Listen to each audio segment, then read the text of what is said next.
Hello नमस्कार, मैं Sumit Mishra advocate अपने यूट्यूब चैनल सुमित लाहा में आप सभी का हार्दिक स्वागत करता हूं।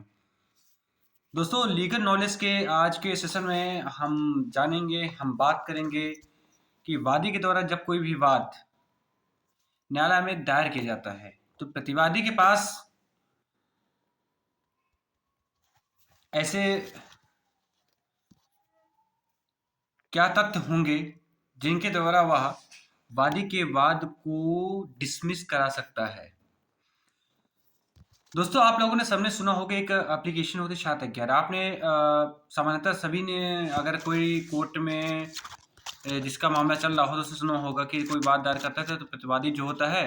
वह उनके वकील साहब होते हैं, वो कहते हैं कि भाई इसमें 711 मूव कर दो, 711 मूव कर दो। एक्चुअली 711 होता क्या है? सबसे पहले जानना चाहिए, जरूरी है कि 711 होता क्या है, इसका मतलब क्या होता है।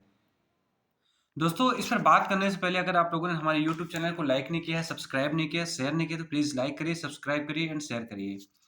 दोस्तों, अब हम बात करेंगे 711 के बारे में, यानी रिएक्शन ऑफ सूट के बारे में बात करेंगे।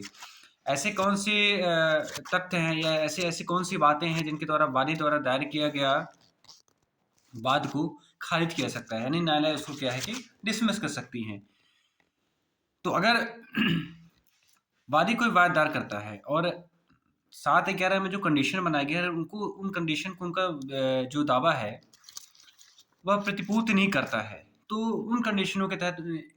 वादी के वाद को खारिज किया सकता है। दोस्तों, हम जानते हैं कि वो कंडीशन कौन-कौन सी है जिनके द्वारा कोई प्रतिवादी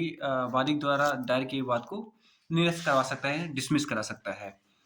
दोस्तों, सबसे पहले ये है कि अगर वादी के दावे में वाद हेतु उत्पन्न होता कोर्ट को नहीं दिख रहा है,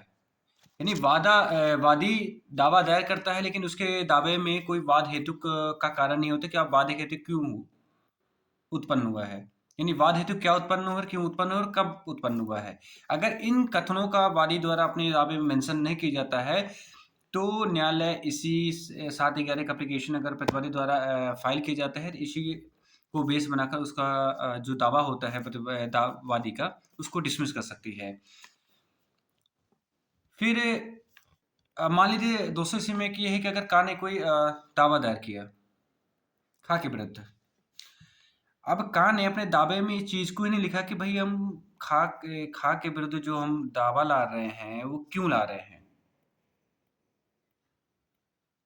अगर ये ही नहीं लिखेगा कि उसका वाद जो कारण है उसके विरुद्ध प्रतिवादी के विरुद्ध दावा दायर करने का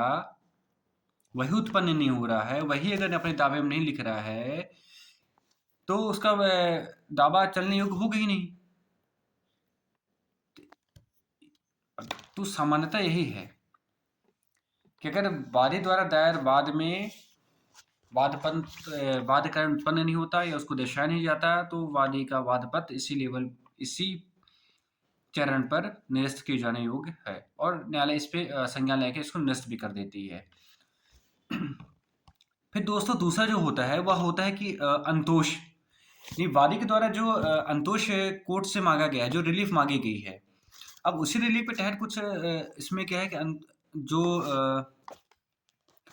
वादी द्वारा जो रिलीफ मांगी जाती है उसमें क्या जो अंतोष होता है, अगर उसका उस अंतोष का मूल्यांकन अगर वादी ने कम किया है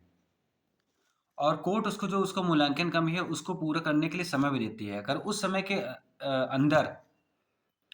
अगर उस विद इन टाइम में वादी के द्वारा अंतोष पूरी तरह से पूर्ण नहीं कर दिया जाता है तो इस चरण पर भी न्यायालय वाद को निरस्त कर सकती है, वाद को खारिज कर सकती है। फिर तीसरा होता है दोस्तों कि अगर आपने अंतोष पूर्ण किया है, आपने क्या जो अंतोष का सही मूल्यांकन किया हो, सही कोर्ट में उसको फाइल किया है और आपने तो मूल्यांकन सही किया है लेकिन आपने जो अपना वाद पत्र है आपने सही स्टाम्प पर, यानी पूर्ण जो स्टाम्प होता है उस पर नहीं लिखा है, यानी अपर्याप्त स्टाम्प पर लिखा गया है। और कोर्ट इस बात को बताती भी है वादी से कि भाई आपने जो आपने दावा लिखा है वह अपर्याप्त स्टाम्प पत्र पर लिखा गया है और एक टाइम भी देती है कि भाई इतने दिन के अंदर आप इस पूरे स्टाम्प को उसको पूर्ण करो। और न्यायालय के द्वारा दिए गए समय के भीतर भी अगर कोई वादी उसको पूर्ण नहीं कर पाता, यानी पर्याप्त उसमें स्टाम्प पत्र नहीं लगाता है, तो इस लेवल पर भी उसका है जो वाद है वो खारिज किया जा सकता है। फिर दोस्तों अगला आता है कि अगर कोई जो वाद पत्र है, दावा है, वो किसी विधि द्वारा क्या है वार्ड है, यानी क्या है विधि द्वारा के वर्जित है। किस विधि के तहत आप कोई भी दावा दायर नहीं कर सकते हो। और ऐसी स्थिति में वादी के द्वारा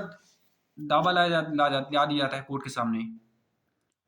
और जिस आधार पर दावा वादी द्वारा लाया जाता है और उसी आधार पर को विधि जो है उसने वर्ड कर दिया कि भाई इस आधार पर नहीं ला सकते हो, फिर भी अगर ला दिया जाता है तो इस लेवल पर भी उसका जो दावा होगा वो निरस्त किए जाने होगा।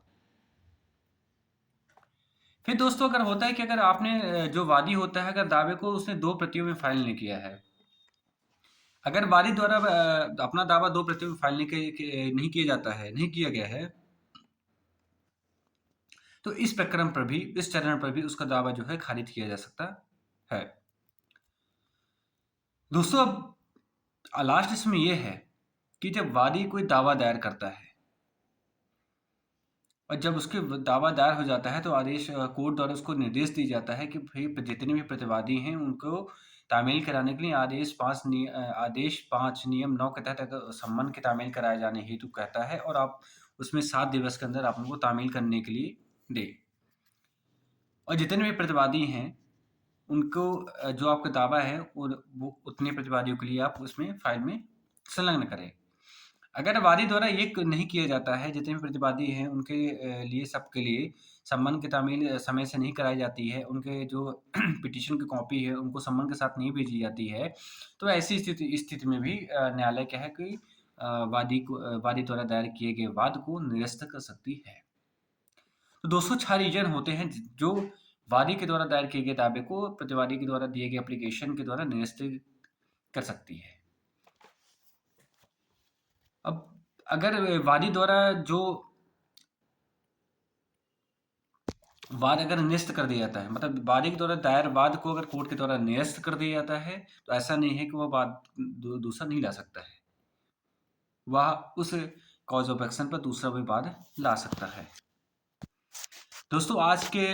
वीडियो में हमने जाना, आज के सेशन में हमने जाना कि वे कौन से कारण होंगे जो किसी वाद पत्र को निरस्त करने के लिए हैं।